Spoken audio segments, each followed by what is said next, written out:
Welcome to Creative Conversations. I'm Roger Humphrey. In this episode, I'm pleased to welcome the celebrated composer and educator, Daniel Strong Godfrey. Please join us as we discuss the new album Toward Light by the Cassatt String Quartet and various special guests performing 3 of his quintets, his involvement in the Seal Bay Festival of American Chamber Music, and much more. Before we begin, please hit the like, follow, and subscribe buttons, and all of the other buttons that you happen to see down there. It's an easy thing to do, and it really does help the channel a lot. Also, leave a comment. Let me know what you think. Your opinion is very important to me. Thanks. And we are welcoming to the program the award-winning American composer Daniel Strong Godfrey. Good morning, sir. Good morning. How are you? Very well, thanks, and thank you so much for taking the time to do this. I really, really appreciate it. It's my pleasure. So, I just have really been enjoying listening to your music in preparation for this conversation, and there's just so much that I want to talk about. But you've got I couldn't listen to everything. You've got a big catalog. You've been a busy man in your lifetime. I keep at it, and I added to it as, being in academia and being in administration.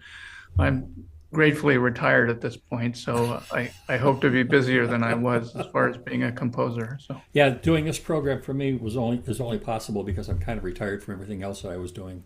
So it's now now I have free time, and if I don't use it wisely, my wife will smother me in my sleep. So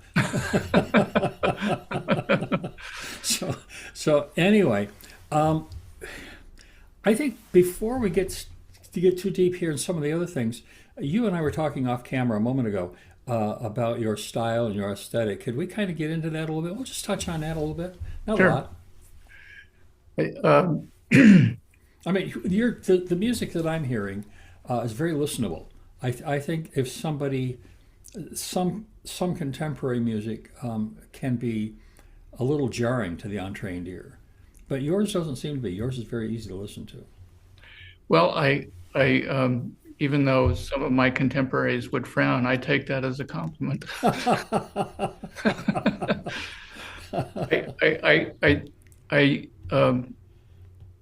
I write in a style that touches on all the music that naturally is an organic reflection of all the music that I've loved since I was born, but also reflects the fact that I was educated and I've come of age, now age 75, in a world that emphasizes newness and sort of contemporary practice.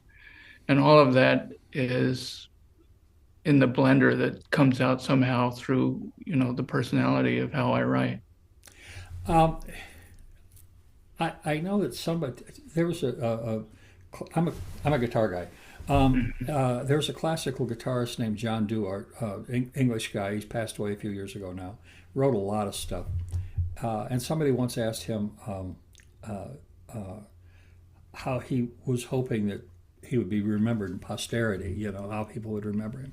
And he said, I could care less about posterity. He said, I just want people to play my music. and his music, again, is very listenable. It's very easy. He was trained in jazz, and he kind of moved over to classical. But his thought was, I just want to write music for people to enjoy and to express myself. And I always thought that was a great philosophy. Well, I have, been compared to so many composers that in some cases are really the opposite from one another, that it's clearly a challenge for reviewers to label my music. And I would rather it just not be labeled, and I would just like people to listen to the music. And it's interesting that you talk about this in the context of a performer, because one of my mentors, challenged me to say, why do you write music? Do you write it for yourself? Do you write it for your audience? And she said, in her mind, the only meaningful way to write is to write for the performer. Because if you can connect with the performer, everything else takes care of itself. And so that's one of the things that I think is important about this album of mine that just came out, is that I've been working with the Cassatt String Quartet literally for decades. and I've learned to write for them, and they've learned to respond to how I write. And I feel like I've always felt that that that quartet, especially the first violinist Muniko Otani, really understands where I'm going and what I'm trying to share with listeners and performers. And so I've been very lucky that way. Jennifer Leschnauer and Emily Brandenburg from that quartet have both been guests on the show. I love the Cassatt Quartet. I think they're amazing, and they have a not only great players, which you would expect, but also a great aesthetic. I really like their choices of music and the way they present it. So now 100%. your new album, Toward Light. Now they it's a series of three quintets, right? Right. Uh, and the first quintet, boy, I'm going to mispronounce this, but it's Ricordanza Speranza. You got Uh, it. well, that'll be the first thing I got right today, but I'll try not to get used to it. But Ursula Oppens on piano along with the Cassatt Quartet, and that's wonderful. And then To Mourn to Dance with Nicole Johnson on cello. And I was just listening to a couple of movements, including the fugue slash Tarantella, the final movement of that, which I really liked a lot. The Tarantella is a lot of fun. And then Toward Light, the title piece, with Yeah. Elliot Fisk, who I don't know the man, but I have admired his playing for several decades now. He's an amazing player, Yeah. and listening, and that's the first one that I listened to was Yeah. it gravitate, letting my own prejudices dictate. But I loved it. I was able to listen to all four movements and just absolutely just really reveled in that. Now, did you intend to write for guitar initially, or were you just kind of picking instruments out of a hat, or how did that work?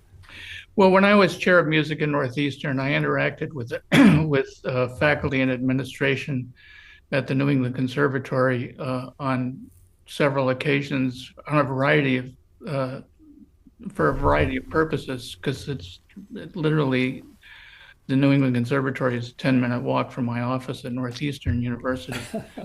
And I got involved with Elliot Fisk's Guitar Fest because we helped to co-sponsor it through the years when it was still being funded at the university level. And so I got to know Elliot very well, and he got to know my music. And we kind of arrived at the idea of a guitar quintet, guitar plus string quartet, kind of in the same conversation. I mean, we over the first 5 years that we knew each other, and he got to know my music, it was clear that we wanted to work together in collaboration. And he's an amazing player and a very free soul, and so collaborating him was a unique experience. I mean, he got me thinking about. I had never really written for guitar up until that moment, and Uh-huh. so he's the one who educated me on what I could do, what I Well, couldn't it's a do. challenge if you don't play the instrument. Absolutely, and I had to study it a lot to get where we got with it.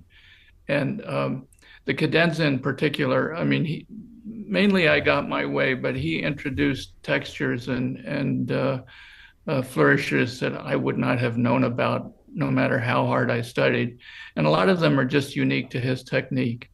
Although I think any guitarist at his level could take them up. But it was a true collaboration and a wonderful experience that way. I have. I am a big fan of chamber music. I have been for almost my entire life. It's kind of my preferred form, and I enjoy playing Mm-hmm. it more than I enjoy playing solo, and I enjoy listening to it.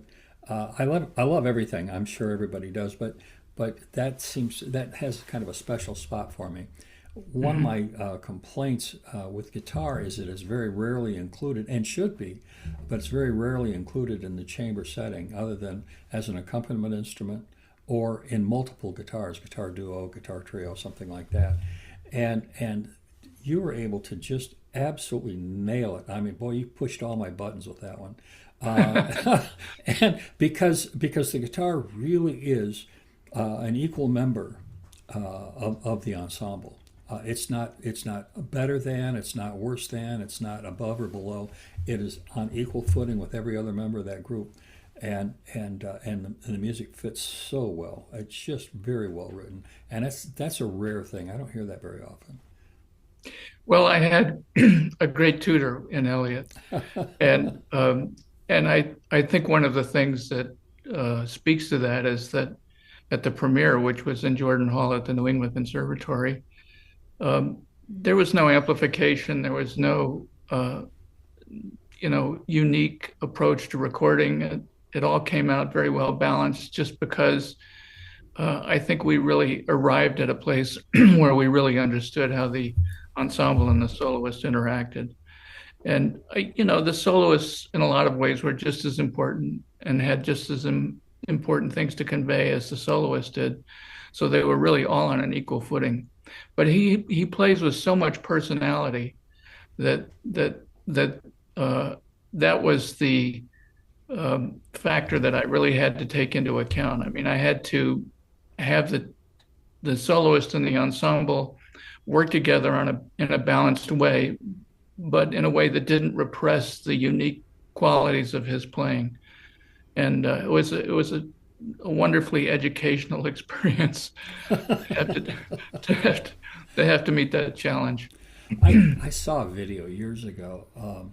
I think it was Heifetz and Rubinstein and somebody else, and they were playing chamber music in a piano trio. And one of the things that they said was the most difficult part for them was they all had such strong personalities, and so Yeah. that trying to blend as a true trio was a real challenge. They were, because they're so used to just dominating any space that they were in, each one of them. So I see that with a player like Fisk. It Yeah. would be easy for somebody like that to suck all the air out of the room, and it just didn't happen at all. I mean, he was wonderful. Well, he's a great chamber player too. I mean, in this organization that he runs called Boston Guitar Fest, there's a lot of interaction with other instrumentation. There's a lot of um, guitar trios, quartets. I mean, I think one of the first Guitar Fest performances I heard was with 16 guitars, you know, Yeah. and they were all terrific players. Some of them were the best students, and some of them were guest faculty, and it just worked wonderfully well. And I think he understands chamber music. It's I think a reflection of his colleagues as well, the people that he works with on the faculty there. Um, I mean, it's a very different kind of a challenge. Most of my repertoire is chamber music. I happen to be writing a piano concerto at the moment, which offers a completely different set of challenges. And there's a lot of there's a lot of hope and prayer that it all works out, because you're never really sure until you hear the ensemble and the soloists play together. But chamber music has been a favorite idiom of mine, and a lot of that is attributable to how wonderful it has been to work with a Cassatt String Quartet. It's hard to turn them down when they invite me to uh, consider the next project. They're wonderful. I just really enjoyed and enjoy listening to them. It's interesting because um, when I prepare for an interview, obviously I want to listen to the music. I want to see what this is all about, and I read the bios and do the things that just due diligence. And but in their case, and it happens in other cases, it will in yours as well. Um, I find myself my little cookie at the end of the day is I sit in front of YouTube and I listen to music for about an hour before I go to bed at night, because I don't get a chance to just listen for fun during the day usually, and Yeah, so that's my time. I just kind of chill for a while, right. and I always find myself going back to certain people like the Cassatts, and certainly Toward Light will be on that. Well, just sitting here and just want to hear something nice in the evening, and I listen to it not for research. I'll listen to it, and not because I have to, but because I just want it. It's good music, and I enjoy it. Oh, thank you. So, anyway, a couple of other things I wanted to talk about real quick. Like we're talking about chamber music a lot. You also were a founder of the Seal Bay American Chamber Music Festival. Yeah, we started up. I think our first festival was in the summer of 1995, and we've had to miss a few years because schedules didn't always coalesce, and then of course there was COVID. Sure. But this last summer we had our 22nd season, and the organization's been in existence for 30 years, and it's a different kind of a festival in the sense that the whole concept is built around the relationship between a kind of three-way relationship between the composer, the performer, and the audience. And I view them all as equally significant. And it requires a kind of personal connection between the performer and the performers and the composer. And the way we start that off is we begin rehearsing and collaborating on the island of Vinalhaven, out on a remote corner of the island, which is extraordinarily beautiful and quiet and serene, on a body of water called Seal Bay, not surprisingly, and hence the Seal Bay Festival. And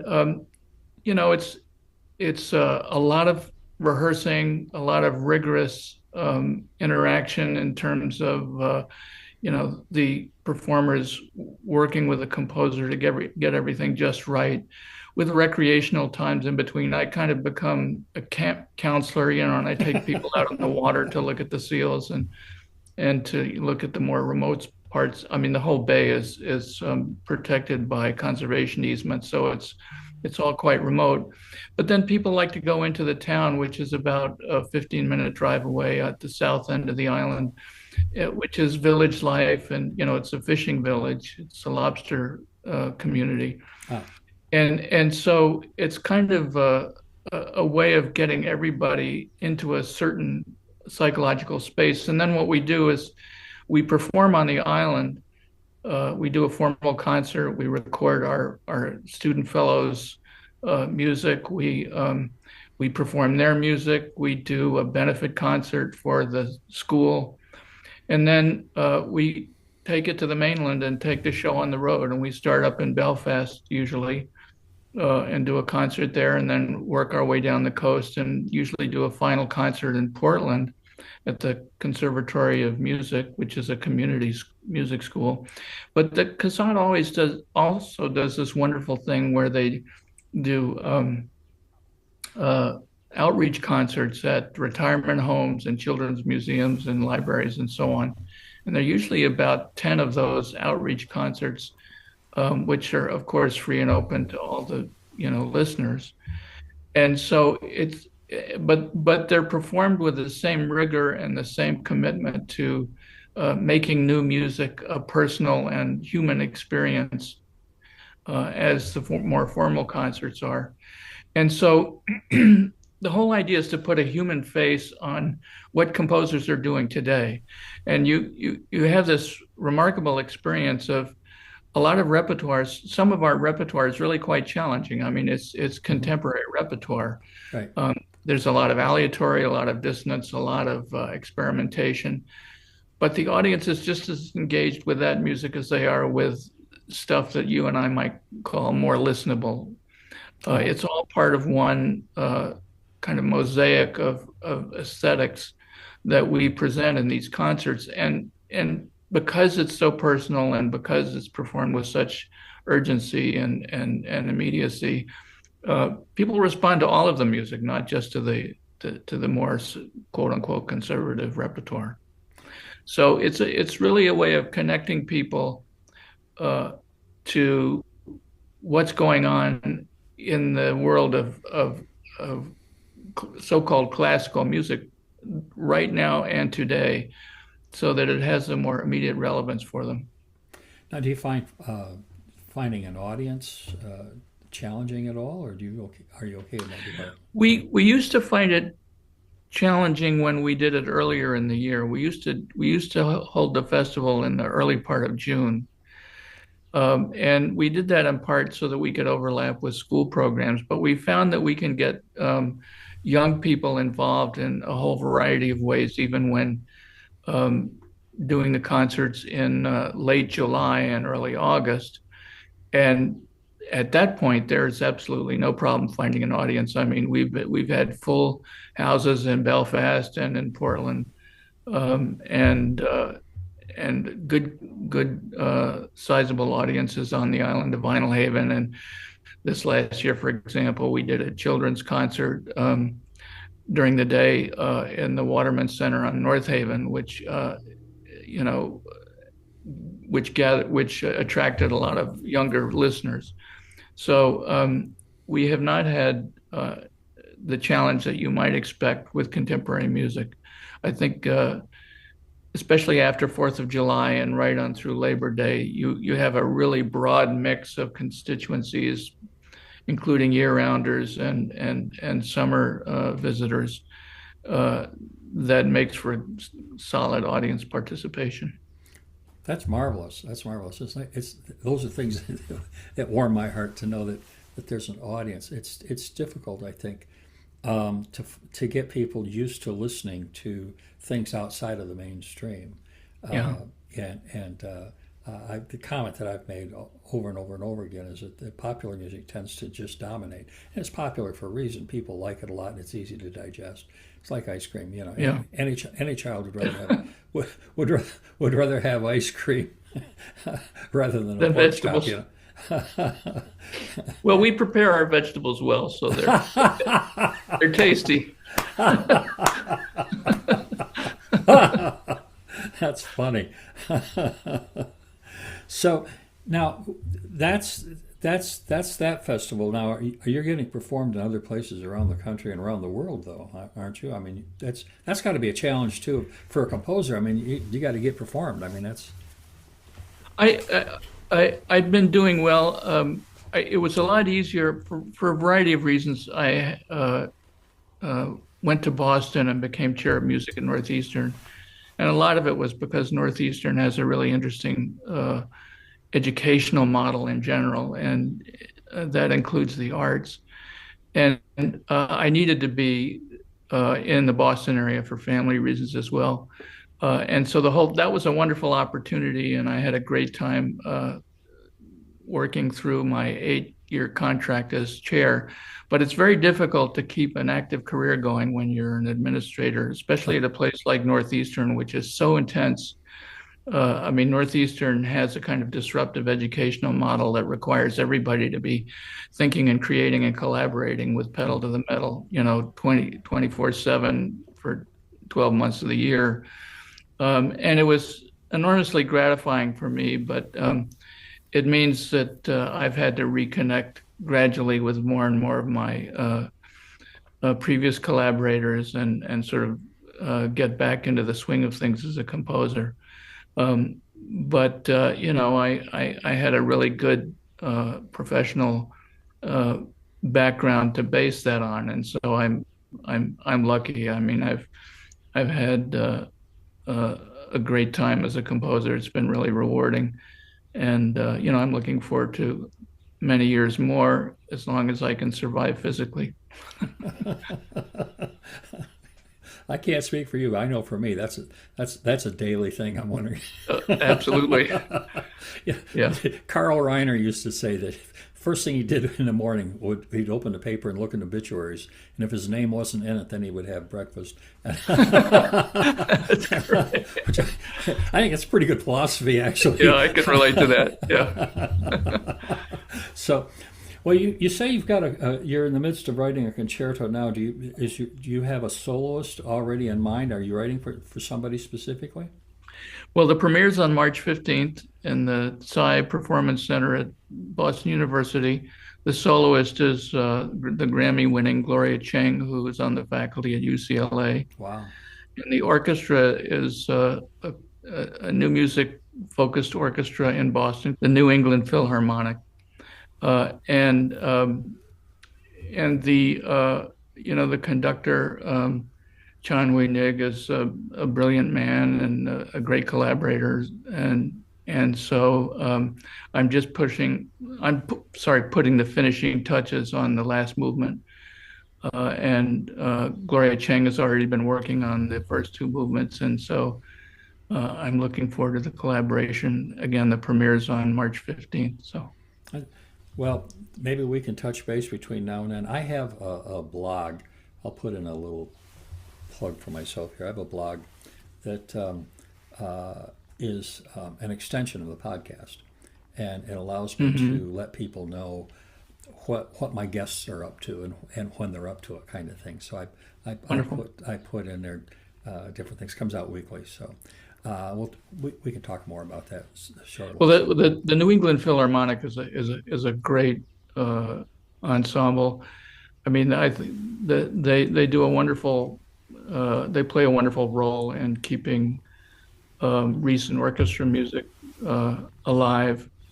And their composer in residence, Eric Nathan, who's also artistic director at Collage New Music Ensemble. He's an amazing new music citizen and a wonderful composer himself. And so that he's the advisor for the New England Philharmonic, and he's also written for some wonderful music for them. So did I say New England Philharmonic? So yeah, they're a terrific group, and I think people should get to know them more. So when you are sitting down to write and you say, okay, I got an idea for something, does the idea include, like the form and such, or do you just have a melody going and say, okay, what am I going to do with this, or do you sit down and say, okay, or is it on a commission? I've got to write a concerto for the violin and orchestra, or how does that work? How's that process work? Well, for me, it's different with every composer, Sure. but for me, it starts with a state of mind. And my state of mind was one of considerable anxiety around, what is going on with the planet and with the country. And so the themes that sort of drive if you will, the mood that the music conveys are, the overall title is In a Time of Foreboding. And the last movement that I'm working on now is subtitled Chasing Freedom. And so it's very lively, but it has a slightly macabre or anxiety reflecting quality to it, at the same time that it reflects a certain amount of hope about what may or may not be a path forward in the future. And the second movement, for example, is called Lullaby Memorial for the Children of War. So those kinds of concerns kind of fueled the overall atmosphere of the piece. And then as I began to work with different ideas and work my way into the movement, what happens is that the structure of the movement begins to unfold in my mind. And at some point, all the branches and the leaves kind of fill out.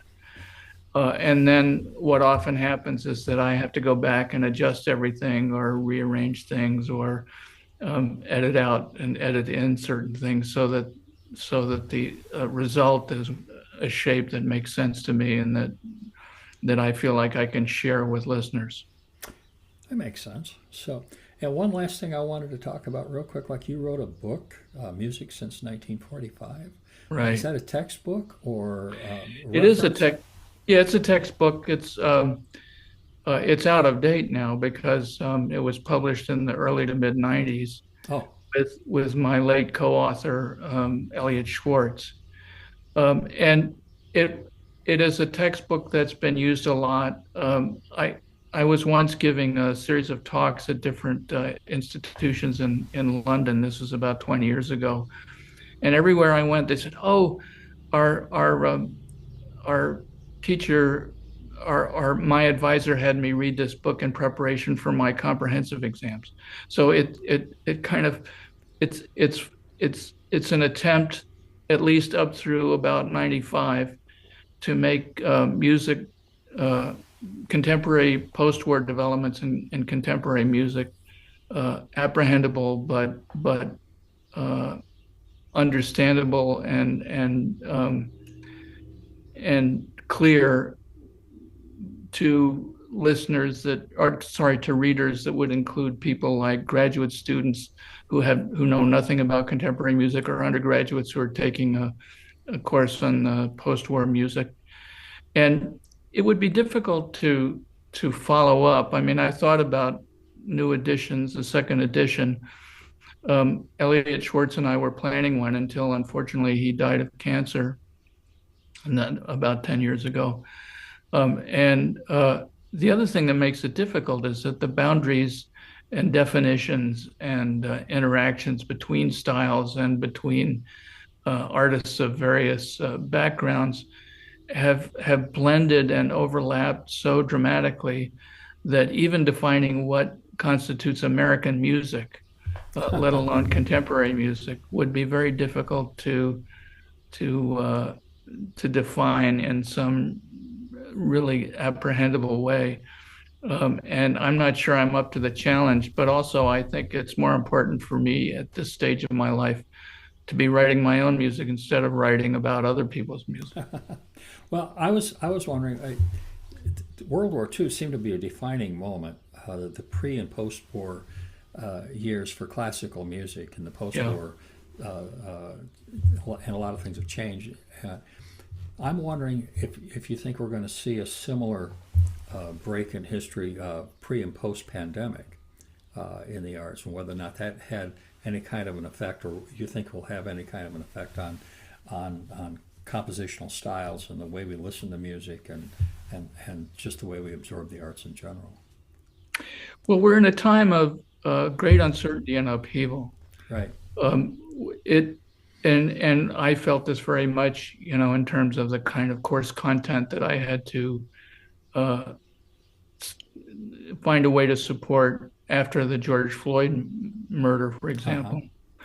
So that was more definitional than the pandemic in terms of course content and the kinds of music that people were writing and the concerns and in some ways it was very positive because it opened up people's ears to a lot of music that they weren't listening to because of racial bias. Now what's happening, of course, is there's been a big swing the other way because of the government that's in charge. There's a kind of anti-DEI bias, and in terms of support, the Seal Bay Festival used to be supported by the National Endowment for the Arts. That was about a quarter of our budget. That's gone away. So we've the whole landscape has changed again. So there have been two upheavals, two swings in opposite directions. And the question will be what happens when the pendulum comes back to the center, if it ever does, because that'll be the next sort of post-era period that we can look to in terms of finding out where we land after all of this. All of these wild undulations that we're experiencing now. Well, if we can hang in there long enough, it'll be interesting to see. Yeah. Maestro, thank you so much for taking the time to hang out with me today. I really, really, really appreciate it. And I could probably continue this conversation for another couple of hours, but I'm not going to do that to you. Well, it's been a lot of fun talking to you, and I really appreciate the questions and the time, and appreciate the listening that you've talked about, and I hope you keep listening, and I hope oh, absolutely. And we get a little closer to March, maybe we'll get you back on again. See, I'd be delighted. Yeah. Thank you so much. But in Thank the meantime, you. Thank you. All right. Talk to you soon. Bye-bye. Okay, looking forward to it. I'd like to thank Daniel for taking the time to come on the show. If you would like to know more about him or listen to his music, you can find a link to his website in the descriptions below. I'd like to thank you too for taking the time to listen. If you enjoy these podcasts, please share your favorite episodes with your friends and introduce them to Creative Conversations with Roger Humphrey.